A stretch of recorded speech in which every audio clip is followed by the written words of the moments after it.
अस्सलाम वालेकुम, मैं हूं शाहजेब खानजादा। साबिक DGI जनरल रिटायर्ड फैज़ हमीद कोर्ट मार्शल की कार्रवाई का सामना कर रहे हैं और कई दिनों से फौजी तहवील में हैं। साथ ही उनके साथियों के गिर्द भी घेरा तंग किया जा रहा है। कुछ को फौजी तहवील में ले लिया गया है, मगर अहम बात यह है कि जनरल फैज़ हमीद के खिलाफ इस कार्रवाई के बाद से इमरान खान खदशात का इजहार कर रहे हैं कि मेरा फौजी ट्रायल करने की कोशिश की जा रही है, जिसके लिए जनरल फैज़ हमीद को वादा माफ गवाह बनाकर मेरे खिलाफ इस्तेमाल किया जाएगा। इमरान खान मुसलसल इस खदशे का इजहार कर रहे हैं और इसी खदशे की वजह से आज इमरान खान ने इस्लामाबाद हाई कोर्ट में अपने खिलाफ मुमकिना मिलिट्री ट्रायल को रोकने के लिए दरख्वास्त दायर कर दी, जिस पर रजिस्ट्रार ऑफिस ने एतराज़ आयद कर दिया है। मगर फिर आज ही army chief general Asim Munir की सदारत में कोर कमांडर्स कॉन्फ्रेंस का अहम एलामिया सामने आया है, जिसमें फौज के अंदरूनी एहतसाब पर जोर दिया गया है। ISPR के एलामिया के मुताबिक फौज में मौजूद कड़े एहतसाबी निज़ाम पर अमल दरामद इदारे के इस्तेहकाम के लिए लाजिम है। कोई भी फर्द एहतसाब के अमल से बालातर और मुस्तस्ना नहीं हो सकता। पाक फौज गैर मुतज़लज़ल अज़म से मजबूत और कड़े एहतसाब से अपने इक़दार की पासदारी करती है। एलामिया के मुताबिक एहतसाब में किसी किस्म की जानिबदारी और इस्तिस्ना की गुंजाइश नहीं होती। कोई भी फर्द इस अमल से बालातर और मुस्तस्ना नहीं हो सकता।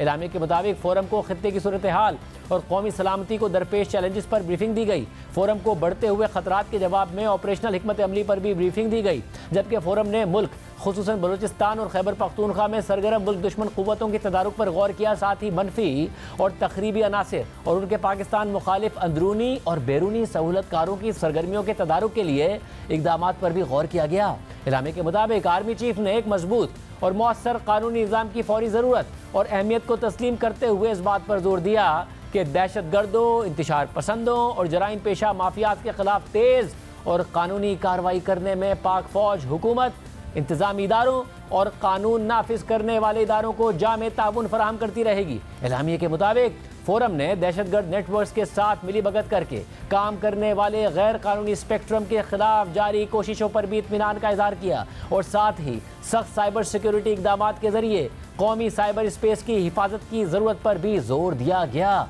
एक तरफ इस्टेब्लिशमेंट की तरफ से दो टोक मौक़िफ़ सामने आ रहा है, तो दूसरी तरफ मुल्क में सियासी डेडलॉक मजीद बढ़ता जा रहा है। PTI और इस्टेब्लिशमेंट के साथ साथ अब PTI और हुकूमत के मुज़ाकरात का मुस्तकबिल भी धुंधला होता जा रहा है। तहरीक इंसाफ पहले ही हुकूमत से मुज़ाकरात के लिए तैयार नहीं थी, इस्टेब्लिशमेंट की तरफ देख रही थी, बार बार देख रही थी, मुतालबे कर रही थी, मगर महमूद खान अचकज़ई के जरिए PTI ने हुकूमत से इनडायरेक्ट मुज़ाकरात का रास्ता खुला रखा था।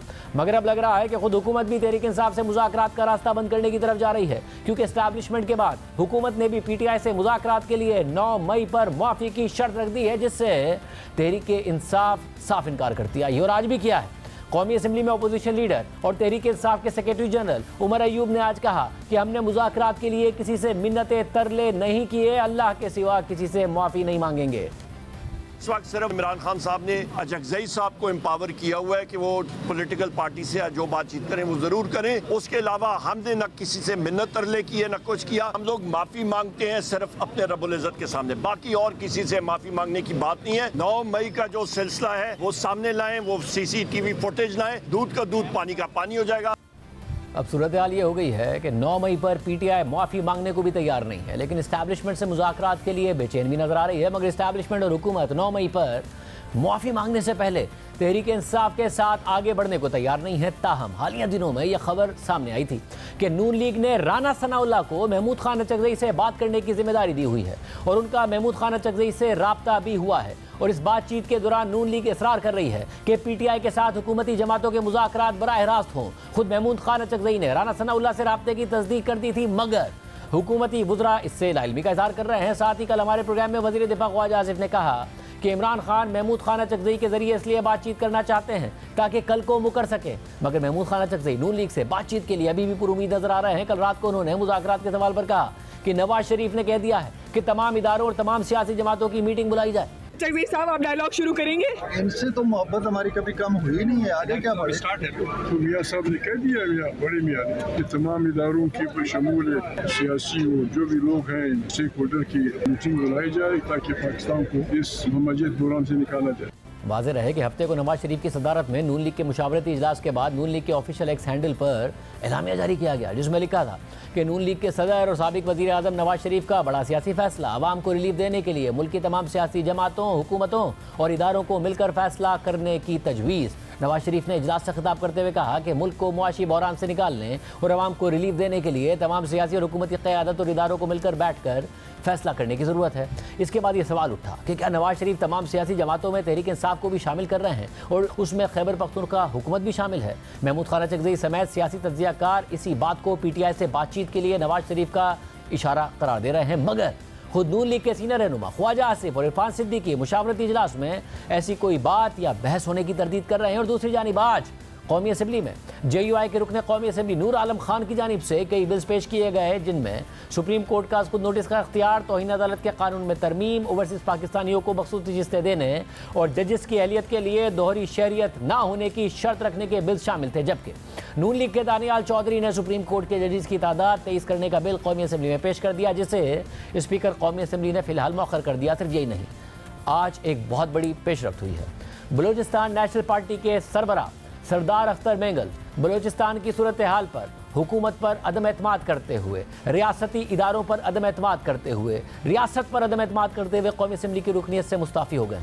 बलूचिस्तान आपके हाथों से निकल नहीं रहा, बलूचिस्तान आपके हाथों से निकल चुका है। आज मैं अपनी सियासत को, अब इस रियासत के किसी इदारे पर मेरा भरोसा नहीं रहा। मैं बतौर मेंबर नेशनल असेंबली, उस असेंबली में जहां पर वो असेंबली जो हमारी बच्चों की चीखों पुकार न सुन सके, इस असेंबली में बैठना मेरे लिए बहुत मुश्किल होगा। आज ही मैं असेंबली से अपने इस्तीफे का ऐलान करता हूँ। मैं पार्टी का सदर हूँ, मैंने उनको भी एतबाद में नहीं लिया। जहाँ से 65,000 वोट मुझे मिले हैं, मेरे इस फैसले से उनकी दिल आज़ारी जरूर हुई होगी, वो दिल बर्दाश्त जरूर हुए होंगे। बिलखुसूस बलूचिस्तान के लोग, उनसे मैं माजरत चाहूँगा कि वो जो आपने मुझ पर भरोसा यकीन किया था, वो हक शायद मैं अदा ना कर सका। वो इसलिए इस शहर के साथ, क्या पूछते हो हाल मेरे कारोबार का, आईने बेचता हूँ मैं इन अंधों के शहर में। आज जो आइन की बात कर रहे हैं, कि जो कोई आइन के दायरे में रेख कर बात करेगा, हम उनसे बात करेंगे। ये असेंबली आइनी असेंबली नहीं, ये असेंबली आइन के तहत नहीं बनी, हम तो उसमें बात करने आए थे, आप हमें वहाँ पे बर्दाश्त नहीं कर सकते। सारी सूरत पर बात करेंगे। नून लीग के सीनियर रहनुमा और वज़ीर आज़म के मुशीर बराए सियासी उमूर राना सनाउल्लाह साहब हमारे साथ मौजूद। राना साहब, बहुत शुक्रिया हमें शो में ज्वाइन करने के लिए। बहुत सारी खबरें आपसे मुताल्लिक हैं, आपके हवाले से हैं, चाहे अचकज़ई साहब की बात हो, मगर एक बहुत बड़ी खबर है अख्तर मेंगल साहब का रिज़ाइन करना, रियासत पर एतमाद ना करना, ये कहना कि बलूचिस्तान हाथ से निकल गया है। एक तरफ बलूचिस्तान के ऐसे हालात हों, ऊपर से अख्तर मेंगल साहब जैसे लीडर हुकूमत पर, रियासत पर अदम एतमाद करते हुए मुस्ताफ़ी हो जाएं, एक बहुत बड़ा सेटबैक नहीं समझती हुकूमत इसको? मेंगल साहब जो है वो बलूचिस्तान के बड़े सीनियर और बड़े अहम सियासतदान और रहनुमा हैं, और पिछले दिनों में जो वहाँ पे अपेक्स कमेटी का इजलास हुआ, तो उसमें शायद उनको बरवक्त इतला नहीं हो सकी, क्योंकि उनकी पार्टी के मेंबर सनाउल्लाह बलोच साहब ने एक प्रोग्राम में, वो मेरे साथ मौजूद थे, तो उन्होंने इस बात का गिला किया। आज भी उन्होंने जो इस्तीफ़ा दिया है, तो उसमें उनका मौक़िफ़ ये था कि असम्बली में मुझे बात करने का जो है वो मौका नहीं दिया गया। तो मैं समझता हूँ कि अख्तर मेंगल साहब जैसे सीनियर ज़ीरक और एक अहम रहनुमा के तौर पे हमें उनकी दिलजोई करनी चाहिए, उनको दूर होना चाहिए, और हुकूमत जो है वो इस सिलसिले में उनसे ज़रूर रब्ता करेगी। वो जो हमारी PDM की गवर्नमेंट थी, उसका एक बड़ा अहम हिस्सा रहे हैं, हम उन्हें जानते हैं। वो नाराज़ भी होते हैं, लेकिन फिर अपने भाइयों के, दोस्तों के मनाने पे राज़ी भी हो जाते हैं। तो हमारी ये भरपूर कोशिश होगी कि उनकी नाराज़गी को दूर किया जाए, और वो असम्बली के मेंबर भी रहें, और जो उनका मौक़िफ़ है, जो वो कहना चाहते हैं, जो वो सुनाना चाहते हैं, उसे सुना भी जाए और उसका एहतराम भी किया जाए। अच्छा, मगर साथ में उन्होंने ये कहा कि ज़ाहिर इस असेंबली को ये आईनी नहीं है, और मैं अपनी सियासत को, अब मेरा रियासत के किसी इदारे पर भरोसा नहीं रहा। अब देखें, बात यहाँ तक तो महदूद नहीं है कि उन्हें किसी एक इजलास में नहीं बुलाया या उन्हें मौका नहीं मिला। एक इतना सीनियर सियासतदान जब वो कह रहा है कि मैंने अपने वोटर को भी एतमाद में नहीं लिया, 65,000 वोट मुझे मिले, मेरे इस फैसले से उनकी भी दिल आज़ारी होगी, और बलूचिस्तान की ऐसी हसास सूरत हाल हो, तो इसका मतलब है ना वाकई रियासत ने, सियासत ने फेल हुई है इस एक मकाम पर, और बलूचिस्तान के हालात को देखते हुए एक बहुत बड़ा सेटबैक है। देखिए, हमारे जमहूरी निज़ाम में जो है वो कोई परफेक्शन से मुतल्लक जो है वो बात की जा सकती है, और अख्तर मैंगल साहब का ये मौक़िफ़ को आज उन्होंने ये बात नहीं की, इससे मिली जुली बात या इससे मिला जुला मौक़िफ़ जो है उनका काफ़ी अरसे से है, काफ़ी अरसे से वो इस मौक़िफ़ के हामी हैं, लेकिन इसके बावजूद जो है वो पूरे निज़ाम के साथ जब वो चलते रहे हैं, तो निज़ाम के साथ उनका चलना जो है वो इस सिस्टम की जमहूरियत की भी ज़रूरत है, और मैं समझता हूँ कि बलूचिस्तान के लोगों की भी ज़रूरत है, उनकी पार्टी की भी ज़रूरत है। तो इस मौक़िफ़ को रखते हुए जिस तरह से वो पहले जो है वो साथ चलते रहे हैं, तो इसी तरह से उनको मज़ीद साथ चलाने की भी कोशिश की जाएगी, और जो ख़राबियों जिनकी वो निशानदेही करते हैं तो उसके ऊपर भी गौर व फ़िक्र होना चाहिए, और जिस हद तक बेहतरी हो सकती है तो उसमें भी जो है वो बेहतरी लानी चाहिए। साहब, इसके अलावा अब जो मुज़ाकरात का मामला है, आप ज़ाहिर है आपकी पूरी जमात ही अचकज़ई साहब के बारे में अच्छी राय रखती है, आप भी अच्छी राय रखते हैं, मगर आपकी जमात ही अचकज़ई साहब को ये भी कह रही है कि जी इमरान खान की बातों में मत आना, ये आपको इसलिए फ्रंट पे कर रहे हैं कि मुकर जाएंगे, फिर ये भी कह रहे हैं कि जी मुज़ाकरात का तो कोई मामला ही नहीं है, पहले 9 मई पर माफ़ी मांगे। मगर आपकी बहरहाल बातचीत हुई, और उसके बाद हुई जब इमरान खान साहब की तरफ से, तहरीक इंसाफ की तरफ से नॉमिनेट किया गया है अचकज़ई साहब को आप लोगों से बात करने के लिए, क्योंकि खुद बात करने को तैयार नहीं है, तो फिर आखिर आपकी बात क्या हुई उनसे? देखिए, जहाँ तक महमूद ख़ान अचकज़ई साहब की बात है या मौलाना फजलुर रहमान साहब की बात है, इन लोगों के साथ हमारे भी ज़ाती तौर पे, सियासी तौर पे भी, और हमारी लीडरशिप के बड़े ही अच्छे तल्लुकात हैं। मियाँ साहबान का इनके साथ बड़ा एक एहतराम का और बड़ा प्यार का रिश्ता है, और सिर्फ़ PDM के वक्त से नहीं, या उससे पहले जो PTI की फाशिस्ट हुकूमत के ख़िलाफ़ जो तहरीक थी उसी से नहीं, 2014 से आपके इल्म में है कि महमूद ख़ान अचकज़ई जो है वो किस मजबूती के साथ जो है वो PMLN के साथ, PMLN की गवर्नमेंट के साथ खड़े थे। तो जहाँ तक उनसे हमारा मिलने का, उनकी तरफ जाने का, उनसे बात करने का तल्लुक़ है, तो वो तो हम इंडिपेंडेंटली भी और बग़ैर किसी मुज़ाकरात के भी उनसे मिलते रहे हैं, मिल रहे हैं, और आइंदा भी मिलेंगे। मामला ये है कि PTI बतौर जमात भी और बानी PTI भी, जब वो ये बात कहते हैं कि हमने महमूद ख़ान अचकज़ई साहब को ये मैंडेट दे दिया है कि वो सियासी जमातों से बात करें, उसी के साथ वो ये भी कहते हैं कि PMLN से या हुकूमती इत्तेहाद से हमारी बात जो है वो नहीं हो सकती, हम इनको तस्लीम नहीं करते, हम इनसे अगर बात करेंगे तो उससे ये समझा जाएगा कि हमने इनको तस्लीम कर लिया है, हम इनको तस्लीम नहीं करते। तो फिर ऐसी सूरत में जो है वो फिर महमूद ख़ान अचकज़ई साहब को किस बात का इन्होंने मैंडेट दिया है, ये तो मैं समझता हूँ कि उनके साथ भी ये मजाक करने के मुतरादिफ है। नहीं, मगर राजा साहब, मगर उसके बावजूद आप मिले, आप अचकज़ई साहब से अपने होती है, मगर उनके साथ सारी बातें होती हैं, मगर आप उनसे फिर भी मिले। अब आप उनसे अपने पुराने ताल्लुक़ की वजह से मिले होंगे, मगर अचकज़ई साहब तो मुज़ाकरात में अपोजिशन की नुमाइंदगी करते हुए मिले, उस मैंडेट को लेते हुए मिले जो कि इमरान खान ने और तहरीक इंसाफ ने उन्हें दिया है। तो उनकी तरफ से क्या कहा गया आपसे, आपने क्या जवाब दिया उन्हें?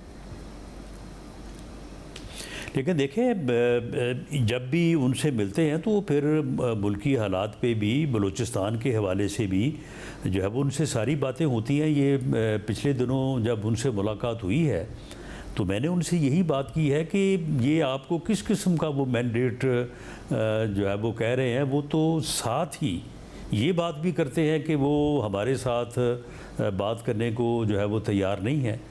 तो इसलिए ये बानी PTI की तरफ से जो मिक्स सिग्नल्स दिए जाते हैं, इस्टेब्लिशमेंट के हवाले से भी, 9 मई के हवाले से भी, और मुज़ाकरात के हवाले से भी, तो मामला ये है कि जब तक इस बारे में कोई चीज़ वाज़े ना हो तो उस वक्त तक इसके ऊपर कोई जो है वो हतमी बात जो है वो नहीं की जा सकती। तो राज साहब, ये बात आपने, राज साहब ये बात आपने, मैं PMLN पर आता हूँ, मैं PMLN पर आता हूँ, मगर आपने ये बात कह दी अचकज़ई साहब को, अचकज़ई साहब ने क्या जवाब दिया, उनका क्या मौक़िफ़ था? आप उनसे मिले तो आपने उनको यही कहा कि जी ये अपनी पोजीशन वाज़े करें। ये भी खबर आई कि आपने ये भी कहा कि अगर पीटीआई ने मुज़ाकरात करने हैं तो फिर वो अपनी कोई कमेटी नामजद करें, हमसे बराह रास्त मुज़ाकरात करें। इसकी भी या तरदीद कर दीजिएगा या फिर तस्दीक कर दीजिएगा। और अचकज़ई साहब ने क्या जवाब दिया ये भी बता दीजिएगा। नहीं, ये बात इस तरह से नहीं हुई। मैंने उनके साथ यही बात की जो मैंने आपके साथ भी की है कि एक तरफ वो आपको मैंडेट देते हैं, एक तरफ वो आपको कहते हैं कि जी आप मुज़ाकरात करें, और साथ ही वो नाम ले के बाकायदा कहते हैं कि इनके साथ बात नहीं होनी चाहिए, इनके साथ हमने बात नहीं करनी।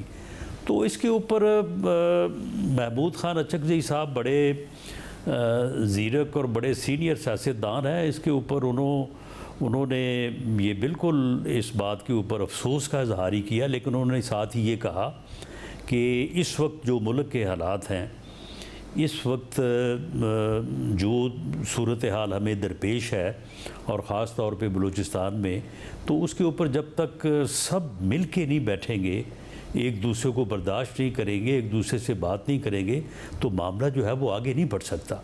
और ये वही बात है जो मियां नवाज शरीफ साहब भी जो है वो अपनी पार्टी मीटिंग्स में भी कह रहे हैं। 21 अक्टूबर को भी उन्होंने ये बात बड़ी सच्चाई से और बड़ी क्लैरिटी से कही थी कि मेरा 40 साला सियासी ज़िंदगी का निचोड़ ये है कि मुल्क इस वक्त जिस सूरत हाल में है, सब सर जोड़ के बैठेंगे तो हम इस सूरत हाल से जो है ओहदा बरा हो सकेंगे। मतलब यानी फिर इसका तो जो लुब्बे लुबाब है वो ये कि आपने कि नवाज शरीफ साहब की भी ये राय है कि पीटीआई समेत सबको सर जोड़कर बैठना चाहिए, उसमें पीटीआई भी शामिल है। जी बिल्कुल, जब भी मियां नवाज शरीफ साहब ने बात की है, वो भले 21 अक्टूबर को वो एक बहुत बड़े जलसा आम से ख़िताब कर रहे थे, या जब भी उन्होंने पार्टी में मीटिंग्स में हमारे सामने बात की है, उन्होंने अपनी इस बात के बाद कभी ये नहीं कहा कि पीटीआई को निकाल दें, या जिस तरह से बानी पीटीआई कहते हैं एक तरफ बात कि जी मुज़ाकरात होने चाहिए सियासी जमातों से, और फिर साथ ही उसको क्वालिफाई करते हैं कि जी फ़लाँ से नहीं होनी चाहिए। जो महमूद खान अचकज़ई साहब ने बात की, उन्होंने भी जो है वो किसी जमात को बाहर निकालने की बात नहीं की, और मियां नवाज शरीफ साहब ने भी कभी भी अपनी बात के बाद उसको इस तरह से जो है वो कंक्लूड नहीं किया कि जी फ़लाँ जमात को जो है वो निकाल के बाकी सब बैठें। मतलब यानी कि अब मियां नवाज शरीफ की ये सोच है, और फिर आपके और अचकज़ई साहब के दरमियान भी ये कंसेंसस हुआ कि सबके दरमियानी बातचीत होनी चाहिए, सबको मिलना चाहिए। तो अचकज़ई साहब क्या फिर ये पैगाम लेके, क्या कंक्लूजन ये था आपकी और उनकी मुलाकात का कि हाँ मैं ये बात इमरान खान से करूंगा या पीटीआई से करूंगा कि सब मिलकर बैठे हैं, बजाय इसके कि किसी को वो माइनस करे, किसी से बात करे, किसी से ना करे और उन्हें अपना नुमाइंदा बना दें? जी महमूद खान साहब का ये मैंने खैर उनको कोई इस तरह से मैं उनको कोई हुक्म या डायरेक्शन देने की पोजीशन में तो नहीं हूँ, लेकिन उन्होंने जो गुफ्तगू की उससे मुझे पूरी तरह अंदाज़ा है कि वो बड़ी सच्चाई के साथ इस बात पे यकीन रखते हैं, और इस मकसद के लिए वो सभी पार्टी कायदीन से उनका बहुत सौ से रब्ता उनका है भी, और मज़ीद भी वो रब्ता करेंगे। अच्छा, मगर मसला ये कि पहले इस्टेब्लिशमेंट ने 9 मई की शर्त रखी थी, वो साथ में कहते थे अगर बातचीत करनी होगी तो सियासी जमातें करेंगी, हमारा क्या काम, मगर 9 मई पे माफ़ी मांगे। अब आप लोगों ने रख दिया, आपके रहनुमाओं ने, तो अगर अचकज़ई साहब आगे से मना लें तो 9 मई पे तो माफ़ी मांगने को तैयार नहीं है वो। उमर अयूब साहब ने आज भी दोहराई ये बात, इमरान खान साहब भी बार बार कह रहे हैं, तो फिर आप ये शर्त लेकर आ जाएंगे क्योंकि इस्टेब्लिशमेंट का क्या फिर आप पर दबाव होगा कि नहीं जी बात नहीं करनी है, हमने मौक़िफ़ लिया हुआ है कि 9 मई पे पहले माफ़ी मांगे? देखिए शाहज़ेब, सियासत में कुछ बातें जो है वो जवाब दर जवाब भी जो है वो कहनी लाजम हो जाती हैं। जब बानी पीटीआई रोज़ उठ के ये कहे कि जी मैं इनके साथ बात करने को तैयार नहीं हूँ, इनके पास है क्या, इनकी पोजीशन क्या, तो फिर उसके ऊपर जो है वो हमारी तरफ से भी जो है वो जवाब लाजम हो जाता है। बाकी जहाँ तक इस बात का तल्लक है कि DGISPR ने जिस यानी प्रेस कॉन्फ्रेंस में जब उन्होंने ये बात की थी कि 9 मई के वाक़यात पे सिद्ध के दिल से माफ़ी मांगे, उसी में उन्होंने ये कहा था कि मुज़ाकरात जो है वो सियासतदान करें आपस में, ये सियासतदानों का काम है मुज़ाकरात करना, हमारे साथ किस बात के मुज़ाकरात। तो मामला ये है कि इसमें ना इस्टेब्लिशमेंट को कोई एतराज़ है, ना किसी और को कोई एतराज़ है। इस राह में अगर कोई रुकावट है आज भी और इससे पहले भी, तो वो एक ही बंदा है और वो बानी पीटीआई है। PMLN ऑन रिकॉर्ड है जब हम अपोजिशन में थे उस वक्त भी on the floor of the house as leader of the opposition Mian Shahbaz शरीफ ने ऑफ़र किया था कि आएँ, बैठें, बात करें और मुल्क के मसाइल को जो है वो हल करने के लिए एक मुश्तरका लाहे अमल तैयार करें और चार्टर ऑफ इकॉनमी करें। आज वो वज़ीर आज़म है, उन्होंने बतौर वज़ीर आज़म भी on the floor of the house ये बात कही है।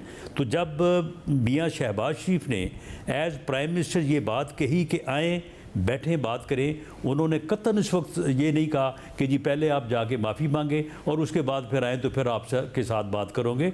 उन्होंने बिल्कुल ओपन ऑफ़र की, लेकिन उसका जो जवाब आया वो आपके इल्म में है। ये बड़ी अहम बात है। आप कह रहे हैं कि सियासत में बहुत सारी बातें जवाब के लिए कही जाती हैं, यानी कि अगर वहाँ से इमरान खान साहब की तरफ से आप लोगों के लिए मुज़ाकरात के हवाले से कोई नरमी आए तो आपकी तरफ से भी जवाबन फिर नरमी ही आएगी बातचीत के लिए। देखें शाहजेब, वज़ीर आज़म पाकिस्तान मियाँ शहबाज शरीफ साहब ने on the floor of the house वो उस दिन आए, आके इनकी जो है वो बेंचेस पे गए, सबसे हाथ मिलाया, हाल चाल पूछा, उसके बाद वो अपनी सीट पे आए और आके उन्होंने कहा कि जी जो भी मसाइल दरपेश हैं आएँ, बैठें, आपके साथ हम बात करने को तैयार हैं। उन्होंने कतन उस दिन ये बात नहीं कही कि जी पहले आप जाएं, माफ़ी मांगें और उसके बाद फिर आएँ तो फिर आपसे बात करेंगे, लेकिन उसका जवाब भी नेगेटिव आया। बहुत शुक्रिया। क्रिकेट में पाकिस्तान के लिए एक के बाद एक बुरी खबर आने का सिलसिला जारी है। हर नई खबर पहले से ज़्यादा ज़िल्लत का पैगाम ला रही है। नौबत आ गई है कि बांग्लादेश ने पाकिस्तान को होम ग्राउंड पर वाइट वॉश कर दिया है। रावलपिंडी में खेले गए दूसरे टेस्ट मैच में 6 विकेटों से शिकस्त देकर बांग्लादेश ने सीरीज में 2-0 से पाकिस्तान को वाइट वॉश कर दिया है। बांग्लादेश ने दोनों मैचेस बासानी जीते। इससे पहले रावलपिंडी में ही खेले गए पहले टेस्ट मैच में बांग्लादेश ने कौमी टीम को 10 विकेटों से शिकस्त दे दी थी और दूसरे टेस्ट की आखिरी इनिंग्स में 185 रन के हदफ के ताक़ुब में मेहमान टीम ने 4 विकेटों के नुकसान पर हदफ हासिल कर लिया। पाकिस्तानी बॉलर्स ने दूसरी इनिंग्स में मुखालिफ टीम की इब्तिदाई 6 विकेटें महज 26 रन के एवज हासिल कर ली थी, मगर फिर ग्रीन शर्ट्स ने जीतने का मौका गंवा दिया और 8 टेस्ट क्रिकेट में बांग्लादेशी टीम पहली मरतबा पाकिस्तान के खिलाफ सीरीज जीतने में कामयाब हो गई है। दुनिया के टॉप 10 बैटर्स में शामिल पाकिस्तान के वाहिद खिलाड़ी बाबर आजम बांग्लादेश के खिलाफ 2 टेस्ट की 4 इनिंग्स में 16 की औसत से 64 रन बना सके। बाबर आजम ने दूसरे मैच की पहली इनिंग्स में 31 जबकि दूसरी इनिंग्स में 11 रन बनाए हैं, जबकि पहले टेस्ट में बाबर ने पहली इनिंग्स में 0 जबकि दूसरी इनिंग्स में 22 रन बनाए। यूं उनका सबसे ज़्यादा स्कोर इस सीरीज़ में 31 रन रहा और उन्हें गुज़िश्ता 16 टेस्ट इनिंग्स के बाद भी अपनी पहली निस्फ सेंचुरी का इंतज़ार है, बल्कि पूरी कौम को ही इंतज़ार है। आखिरी 16 इनिंग्स में पाकिस्तान के नंबर 1 बैटर ने सिर्फ 331 रन बनाए हैं। शान मसूद की कप्तानी में पाकिस्तान मुसलसल 5वां टेस्ट मैच हारा है। वो बांग्लादेश के खिलाफ दोनों मैचेस में 26 की औसत से 105 रन बना सके हैं, जबकि मोहम्मद रिजवान ने सबसे ज़्यादा 294 रन, एक सेंचुरी और एक निस्फ सेंचुरी की मदद से बनाए। उनका बेहतरीन स्कोर 171 रन रहा। पाकिस्तान क्रिकेट टीम को तारीख में दूसरी मरतबा अपनी सरजमीन पर हरीफ के हाथों वाइट वॉश का सामना करना पड़ा है। दिसंबर 2022 में इंग्लैंड ने पाकिस्तान को 3-0 से शिकस्त देकर तारीख में पहली मरतबा पाकिस्तान के होम ग्राउंड पर वाइट वॉश किया था। पाकिस्तानी टीम फरवरी 2021 में जनूबी अफ्रीका से जीतने के बाद पौने 4 साल से अपने होम ग्राउंड पर एक भी टेस्ट मैच नहीं जीत पाई है, बल्कि बांग्लादेश जैसी टीम जो आज तक पाकिस्तान से एक भी टेस्ट मैच नहीं जीत पाई थी, आज वो पाकिस्तान के होम ग्राउंड पर वाइट वॉश कर गई है। 2021 के बाद से अब तक पीसीबी के 4 चेयरमैन तब्दील हुए, मगर टीम की किस्मत तब्दील नहीं हो पाई है। ग्रीन शर्ट्स ने 2017 में चैंपियंस ट्रॉफी जीती थी और ये वो वक्त था जब सरफराज अहमद पाकिस्तानी टीम के कप्तान और मिकी आर्थर कोच थे। 2017 की आईसीसी चैंपियंस ट्रॉफी जीतने के बाद पाकिस्तान ने टेस्ट सीरीज हारने के बावजूद श्रीलंका को वनडे और T20 सीरीज में वाइट वॉश किया। जुलाई 2018 में पाकिस्तान ने जिम्बाब्वे और ऑस्ट्रेलिया के साथ ट्रायंगुलर सीरीज जीती और T20 में अपनी नंबर 1 रैंकिंग बरकरार रखी। इसके बाद 2019 में मिकी आर्थर और सरफराज दोनों को अचानक फारिग कर दिया गया और फिर आज तक पाकिस्तान कोई बड़ा टाइटल नहीं जीत पाया है और टीम की रैंकिंग भी ज़्यादातर जवाली का शिकार रही और हम सीरीज़ पर सीरीज़ हारते चले गए। नौबत यहाँ तक आ गई कि जून में अमेरिका में होने वाले वर्ल्ड कप में पाकिस्तानी टीम अमेरिका जैसी टीम से हार गई और चेयरमैन पीसीबी मोहसिन नकवी ने मैच के बाद सहाफ़ियों से गुफ्तगू करते हुए खुद को जिम्मेदार ठहराने के बजाय ये बयान दिया कि लगता था कि क्रिकेट टीम का छोटी सर्जरी से काम चल जाएगा, लेकिन आज की इंतहाई ख़राब कारकर्दगी के बाद यकीन हो गया है कि टीम में बड़ी सर्जरी की ज़रूरत है। कौम जल्द बड़ी सर्जरी होती देखेगी। वक्त आ गया है कि बाहर बैठे नए टैलेंट को मौका दिया जाए। क्रिकेट टीम को दुनिया की एक बेहतरीन टीम बनाना है। हमें अच्छी तरह मालूम है कि टीम में क्या चल रहा था और हारने की वजूहत क्या है, मगर वर्ल्ड कप के लिए टीम की रवानगी से पहले चेयरमैन पीसीबी कभी खिलाड़ियों को ग्रुपिंग पर लेक्चर दे रहे थे, तो कभी इनामात का ऐलान कर रहे थे, कभी कौम से दरख्वास्त कर रहे थे कि टीम पर तनकीद ना करें, टीम वर्ल्ड कप जीत कर आएगी। कल टीम को $1 लाख का अनाउंसमेंट की है। अगर मेरा बस होता तो मैं इससे और ज़्यादा अनाउंसमेंट करता। ये पैसे ना तो हुकूमत पाकिस्तान के हैं, ना पैसे ये मेरे हैं, ये पैसे पीसीबी के हैं। इन पैसों पे सबसे ज़्यादा अगर किसी का हक है तो इन्हीं प्लेयर्स का है जो ये जान मारते हैं और पाकिस्तान का नाम रोशन करते हैं। अल्लाह ताला ने चाहा तो ये $1 लाख आप लोगों के सामने उनको देंगे इंशाअल्लाह ताला। इस टीम में हर तरह का पोटेंशियल मौजूद है, हर तरह का कॉम्बिनेशन मौजूद है। मुझे बड़ी अल्लाह ताला से उम्मीद है 2024 की ट्रॉफी जो है वो ये टीम लेके आएगी। मैं आपको बता रहा हूँ, मैं बिल्कुल दोस्ती यारी वाला आदमी भी हूँ और बदलिहाज भी हूँ। बदलिहाज इस सेंस में कि अगर कोई एक कंप्लेन मिली तो पूरी की पूरी टीम जाएगी, फिर मैं लिहाज नहीं करूँगा। लेकिन अब ये वक्त आ गया है कि बांग्लादेश जैसी टीमें पाकिस्तानी क्रिकेट की सर्जरी कर रही हैं। भारत ने अपने वजीर दाखिला अमित शाह के बेटे जय शाह को भारतीय क्रिकेट बोर्ड का सरबराह बना दिया, जिस पर उन पर तनकीद भी होती है। हालांकि उनकी टीम अच्छा परफॉर्म भी कर रही है और हमने अपने वजीर दाखिला को ही पीसीबी का चेयरमैन बना दिया, मगर इसका नतीजा ये सामने आ रहा है, ना उनसे वज़ारत दाखिला संभल रही है और ना ही क्रिकेट संभल रही है, मगर उन्हें जवाबदेह ठहराने की हिम्मत शायद खुद वज़ीर आज़म में भी नहीं है।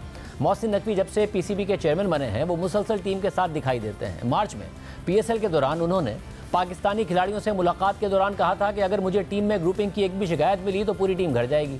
इसी तरह कुछ अरसे बाद काकुल में टीम की ट्रेनिंग के दौरान भी वो मिलिट्री अकेडमी पहुंच गए थे और टीम से खिताब किया था, जिसके चंद दिन बाद जब पाकिस्तानी टीम आयरलैंड से सीरीज़ खेलने गई तो मोहसिन नकवी वहाँ भी पहुँच गए। इसके बाद अमेरिका में जारी वर्ल्ड कप में भी वो टीम के हमरा रहे, बार बार टीम से मिलते रहे, खुद फैसले करते रहे, टीम को लेक्चर्स देते रहे और फिर टीम हारती रही और वो खिलाड़ियों को वर्ल्ड कप के दौरान सर्जरी की धमकी भी देते रहे। अब पाकिस्तानी क्रिकेट टीम अक्टूबर में इंग्लैंड के खिलाफ पाकिस्तान में ही 3 मैचों पर मुश्तमिल टेस्ट सीरीज़ खेलेगी और चेयरमैन पीसीबी से कोई जवाब तलबी नहीं हो रही है। हमने उन्हें प्रोग्राम में बुलाया तो वो नहीं आए और फिर हमने उन्हें आज ये सवालात भेजे और उनका मौक़िफ़ मालूम किया, मगर उसका भी जवाब नहीं आया।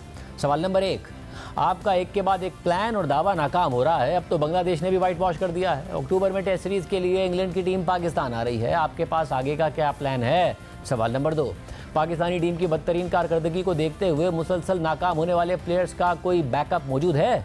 सवाल नंबर 3, टीम में अंदरूनी सियासत और इख्तलाफात की खबरों पर पीसीबी का क्या मौक़िफ़ है? अब तक क्या एक्शन लिया गया? सवाल नंबर 4, पीसीबी में ओहदों की तकसीम खुद एक बड़ा सवाल बना हुआ है, फैसला साजी में ताख़ीर पर आपका क्या मौक़िफ़ है? सवाल नंबर 5, T20 वर्ल्ड कप में शिकस्त के बाद कोच गैरी क्रिस्टन ने पीसीबी को रिपोर्ट जमा कराई, फिर आपसे मुलाकात भी की। कोच ने टीम की बदतरीन कारकर्दगी की जिम्मेदारी किस पर डाली थी और क्या वजूहत बताई थी? क्या इस पर कोई एक्शन लिया गया? सवाल नंबर 6, आप टीम में जिस सर्जरी का दावा कर रहे थे वो क्या सर्जरी थी और कब होगी? सवाल नंबर 7, आपके आने के बाद क्रिकेट टीम की कारकर्दगी मज़ीद नीचे चली गई है, कोई हिकमत अमली भी नज़र नहीं आती है, क्या आप अपनी नाकामी का एतराफ़ करते हैं? लेकिन चेयरमैन पीसीबी मोहसिन नकवी का कोई मौक़िफ़ सामने नहीं आया। इस पूरी सूरत हाल पर बात करेंगे टेस्ट क्रिकेटर सिकंदर बख्त और अहमद शहजाद हमारे साथ मौजूद हैं। आप दोनों का बहुत शुक्रिया। सिक्कू भाई, ये जो सवाल है, अब मसला एक बड़ा अजीब है। पहले हम आपसे बात करते थे तो बात ये होती थी कि फ़लाँ को की जगह फ़लाँ को खिला लेते, फ़लाँ को बिठाते, फ़लाँ को खिलाते। अब तो एक अजीब सा कहत है कि टीम बुरा परफॉर्म कर रही है तो ये नहीं समझ में आ रहा कि इस बॉलर को ना खिलाते तो किसको खिलाते, इस बैटर को बिठाते तो उसकी जगह किस बैटर को खिलाते, क्या हो रहा है? या देखिए, सबसे पहले तो शाहजेब हमें बांग्लादेश की तारीफ करनी चाहिए कि वो जिस हालात से इस मुल्क में आए हमारे साथ मैच खेलने, उनके पास तो प्रैक्टिस के लिए जगह भी नहीं थी, ना उनके पास कोई टाइम था, बेचारे फंस के रह गए थे। तो पीसीबी ने उनको अर्ली इनवाइट किया, उन्होंने आके यहाँ प्रैक्टिस की और हमें उन्होंने बिल्कुल आउट क्लास कर दिया हर डिपार्टमेंट में, बॉलिंग हो, बैटिंग हो, हर लिहाज से। इवन उनके जो कोचेस थे उनकी स्ट्रेटजीज अच्छी थी और हमारे वाले कोचेस को यही नहीं पता था कि ये स्पिनिंग ट्रैक है। उन्होंने हमारे कोच अजहर महमूद को मैं इसलिए ज़्यादा ब्लेम दूंगा कि वो जो गोरा है वो तो आया हुआ, उसका पहला सीजन है, पहला मैच है, उसको तो पता ही नहीं था। अजहर महमूद कह रहे थे मुझसे तो हमने रीड गलत कर ली पिच, और कप्तान कह रहे हैं कि हमने स्पिनर को गलत खिलाया या खिलाया, व्हाटएवर। मतलब इतनी कंफ्यूजन मैंने अपनी ज़िंदगी में नहीं देखी। देखिए, अभी जो 5-6 साल पिछले गुजरे उसमें मैं किसी को जो नई जो नकवी साहब की है उसको ब्लेम नहीं करता कि चले जी उनको एक कंफ्यूज टीम उनके हाथ में दी गई और उन्होंने कंफ्यूज कर, मगर अब सारा ब्लेम जो है इसके बाद जो है नकवी साहब को जाएगा कि अगर उन्होंने इस हालात को सही नहीं किए। नकवी साहब इतने बिजी हैं, उनके पास इतना काम है, जो हमारे यहाँ जो इस तरह टेररिज्म का एक लहर दौड़ी भी है, उनके पास क्रिकेट को देखने का टाइम ही नहीं। वो अपने एडवाइजर्स पर चल रहे हैं और वही चीज जो है उनको फंसा के रख दिया है। उनको पता नहीं है कि क्या हो रहा है और उनके एडवाइजर्स सारी क्रिकेट चला रहे हैं और जिसके वजह से ये इश्यूज जो आपने बयान किए ना वो खड़े हो गए। अहमद शहजाद, आप भी मुसलसल इस तरफ इशारा कर रहे थे कि सिचुएशन ख़राब ही होने जा रही है और ख़राबी ही आएगी, यहाँ से बेहतरी नहीं आएगी। और अब ऐसी ख़राबी कि बांग्लादेश ने हमें सिर्फ हराया नहीं है, आउट क्लास किया है, पहले मैच में भी, दूसरे मैच में भी, बॉलिंग में भी, बैटिंग में भी। ना हमारा कोई बैटर उनके आगे टिक सका, ना कोई बॉलर उनके आगे चल सका। अगर हमें 26 पे 6 आउट कर भी लिए थे तो ऐसा कमबैक उन्होंने किया, एक मैच्योर टीम वाला, और हमें समझ में नहीं आ रहा था 6 आउट करके भी हम क्या करें। ये क्या हो रहा है? हमने देखा था अभी पिछले वर्ल्ड कप में जो हमारा हाल हुआ था, उसके बाद जो इस कौम के साथ वादे किए गए वो पूरे नहीं किए गए। अनफॉर्चुनेटली हमें लग रहा था कि मोहसिन नकवी साहब जो हैं बड़े स्ट्रॉन्ग एक इंसान है, बड़ा अगर कोई पाकिस्तान की क्रिकेट को बेहतर कर सकते हैं तो वो होंगे। लेकिन जो जिस तरह की चीजें शाहजेब भाई नजर आ रही है, मुझे नहीं लगता है, आई एम सॉरी टू से, कि उनको क्रिकेट का कोई ज्यादा आइडिया है। वो जो भी उनके आसपास वाले लोग कहते जा रहे हैं वो मानते जा रहे हैं। बिल्कुल उनके पास लोग बहुत बड़े ओहदे हैं इस मुल्क के और दोनों तरफ बहुत ज्यादा काम है और अटेंशन रिक्वायर्ड है। अनफॉर्चुनेटली क्रिकेट इग्नोर हो रही है और ये शाहजेब भाई टाइम नहीं था क्रिकेट को इग्नोर करने का। क्रिकेट एक ऐसी चीज है जो हमारे मुल्क में पूरे पाकिस्तान को जोड़ती है और एक एंटरटेनमेंट है। अनफॉर्चुनेटली कुछ डिसीजन थे जो बेटरमेंट के लिए लेने थे और वो उन्होंने नहीं लिए। वही लोग जो ग्रुपिंग्स में मुलविस थे, वही लोग जिन्होंने पाकिस्तान को पर्सनल माइलस्टोन्स के पीछे रख दिया, वही लोग जिनकी जो पैशन था वो खत्म होकर पैसों पे आ गया, फिटनेस उनके नीचे है, लड़ाइयां हुई टीम के अंदर, उन्हीं लोग को दोबारा रख लिया गया और अवाम के इमोशंस के साथ एक दफा फिर खेला गया। बांग्लादेश ने अब इनका प्लान ये था कि ठीक है टाइम गुजारते हैं, बांग्लादेश आएगा तो इनसे तो हम जीत ही जाएंगे, अवाम का गुस्सा थोड़ा ठंडा हो जाएगा और फिर हम मार्केट में पाकिस्तान कप फेंक देंगे और सारा फोकस वहां पे हो जाएगा। लेकिन वो जो लोग जिनके साथ आप जातियां कर रहे हैं उनकी भी जो है ना चीजें लगती हैं, अल्लाह ताला उनका भी है, वो भी बेचारे उनकी माँ बाप है, वो हाय देते हैं।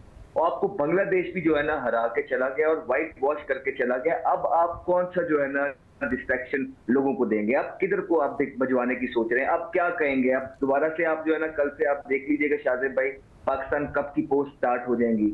ये इस तरह के मुल्क में शाहजेब भाई जहाँ पे खाने के लिए पैसे नहीं है, बिजली के लिए पैसे नहीं है, बिलों से लोग टूट रहे मर रहे हैं, सर्दियों में कंबल नहीं है, गर्मियों में पंखा नहीं है, वहां पे आप इतनी hefty amounts of money अपने इन फेल्ड प्लेयर्स पे इन्वेस्ट कर रहे हैं। इसका कोई जिम्मेदार है? या जो है 5 मेंटोर्स आप लेके आए जिनका महाना आप 5 मिलियन एक महीने का आप देंगे और 3 साल का कॉन्ट्रैक्ट किया है, क्या इनका स्कोप ऑफ वर्क इस चीज की इजाजत देता है? इस मुल्क के अंदर इनका काम क्या होगा? कुछ नहीं, सिर्फ 5 प्लेयर ला के खड़े कर दिए हैं कि सारी जो बंदूकों का रुख है उनकी तरफ हो जाए और पीछे से जो चेयरमैन और पीसीबी के जो एम्प्लॉयज हैं उन तक कोई बात ना पूछे। यही हम करते आए हैं जिसकी वजह से क्रिकेट का भला नहीं हुआ, लेकिन वक्ती तौर पे लोग अपनी नौकरियां बचाने के लिए कामयाब हो जाए तो बहुत मुबारक हो उन लोगों की नौकरियां, उन लोगों को जिन्होंने पाकिस्तान क्रिकेट का बेड़ा गर्क कर दिया।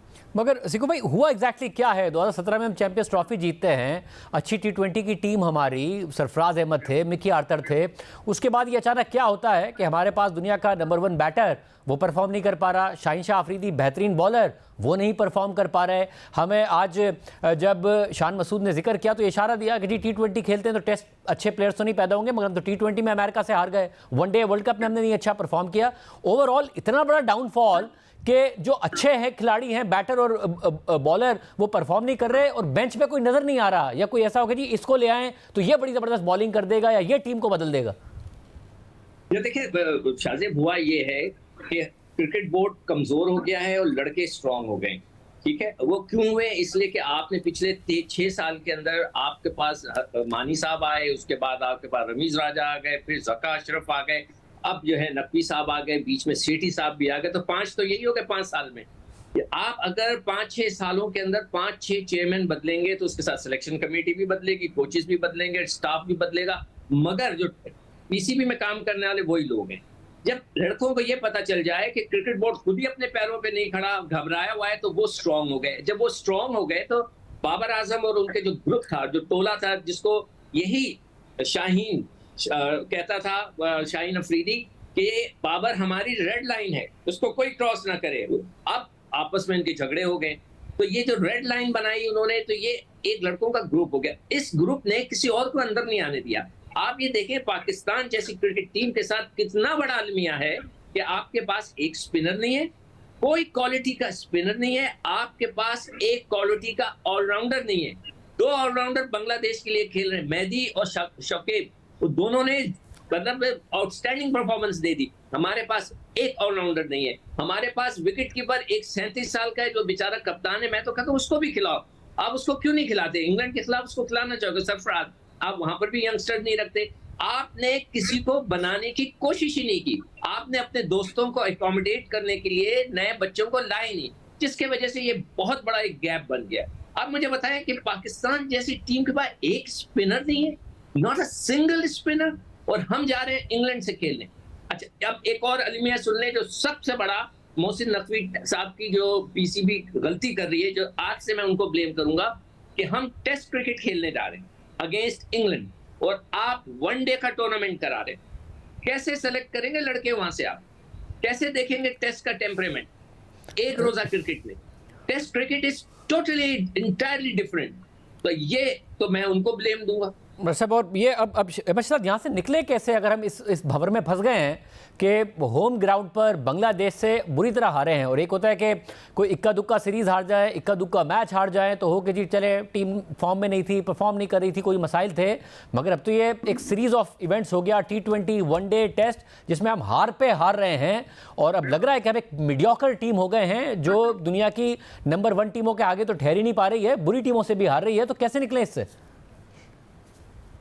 इसमें 2 चीजें हैं। देखिए, पहले तो जो डिसीजंस हैं, जिन लड़कों ने पर्सनल माइलस्टोन्स के लिए खेला, टीम का माहौल खराब किया और अपने आप को क्रिकेट से बड़ा समझने लग गए, उन लड़कों को निशाने इबरत बनाना पड़ेगा बाकी यंगस्टर्स के लिए और डोमेस्टिक क्रिकेटर्स के लिए। दूसरा, डोमेस्टिक के क्रिकेटर्स को आपको रिस्पेक्ट देनी पड़ेगी, इंपॉर्टेंस देनी पड़ेगी। आप ये नहीं कह सकते कि आपके पास औजार नहीं है। वो लड़के 10-10 साल से खेल रहे हैं और they have the ability to perform. और अगर नहीं भी करेंगे तो आपने चेन बंद नहीं करनी है। अगर आप चेन बंद कर देते तो आपका डोमेस्टिक का स्ट्रक्चर जो है वो खत्म हो जाता है। तीसरा, जो पीसीबी में बैठे हुए लोग हैं, कहीं ना कहीं उनको ये समझना पड़ेगा कि आप अब ज्यादा खेल नहीं सकते।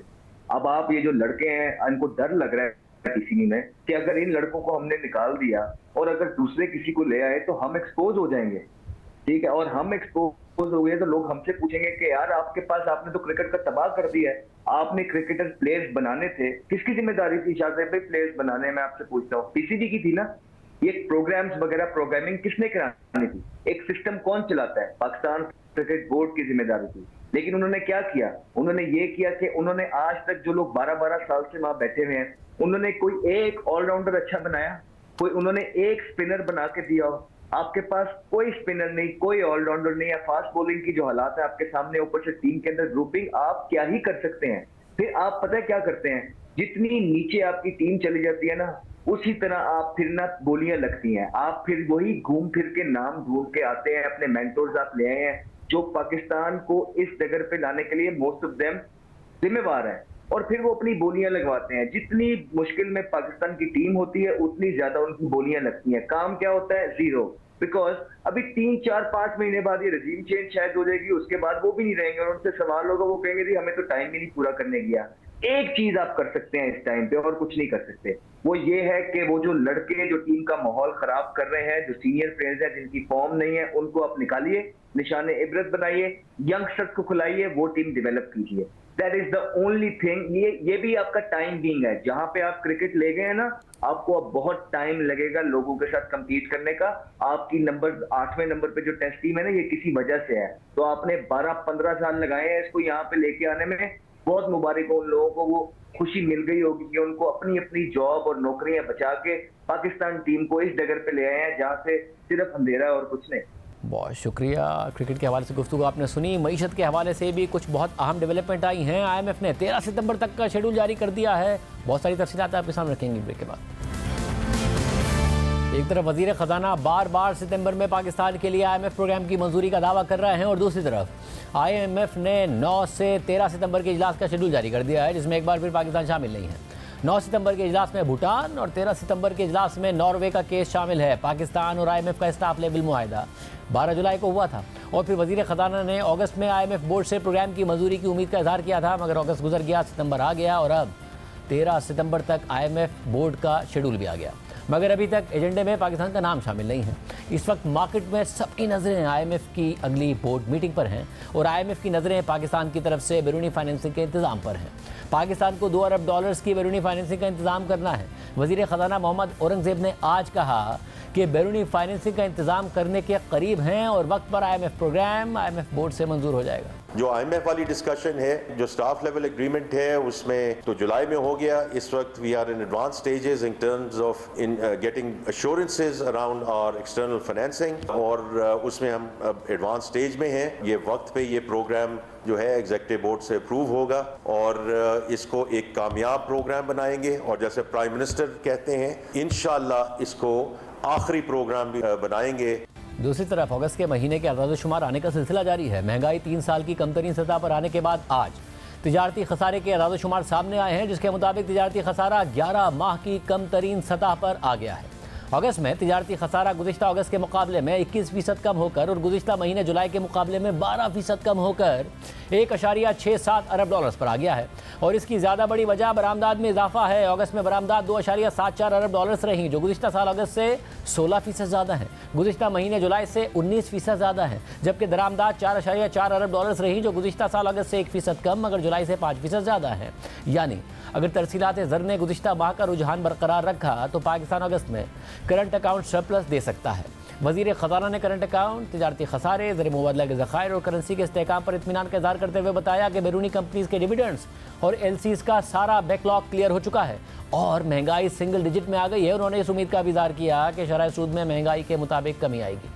हमारे foreign exchange reserve are now more than 2 months of import cover over $9 billion.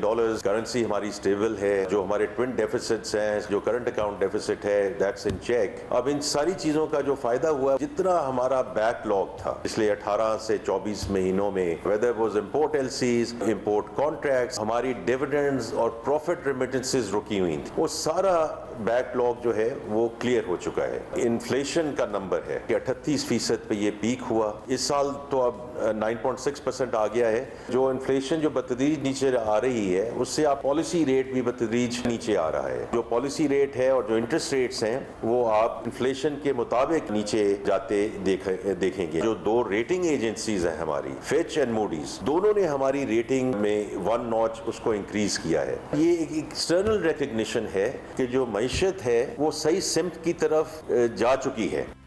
FBR इस माली साल के 2 माह में टारगेट हासिल नहीं कर सका और 1554 अरब रुपए के 2 माह के टारगेट के मुकाबले में 1456 अरब रुपए टैक्स इकट्ठा कर सका है, मगर हुकूमत बेस बढ़ाने की दावेदार है। टैक्स टू GDP को 8.8% से बढ़ाकर 13% पर ले जाने की दावेदार है और दूसरी तरफ ताजिर टैक्स देने को तैयार नहीं है, हड़तालें कर रहे हैं। और आज वज़ीर ख़जाना ने कहा कि इस मईशत में जिन सेक्टर्स का 43% हिस्सा है वो 1% से भी कम टैक्स देते हैं। उन्होंने टैक्स ना देने वालों से गुजारिश की कि हम सबको अपना हिस्सा डालना है, क्योंकि तनख्वाहदार तबका और मैन्युफैक्चरिंग सेक्टर अपने GDP में हिस्से से ज़्यादा टैक्स दे रहे हैं। फिर उन्होंने गुजारिश भी की मगर साथ ही तनबीह भी की कि टैक्स देना पड़ेगा, फैसला वापस नहीं होगा। हमने अपनी जो महसूलात को आगे बढ़ाना है और उसकी बड़ी बेसिक वजह है कि पिछले साल हमने 29% अपने टैक्स रेवेन्यूज बढ़ाए, but still we are at 8.8% of tax to GDP।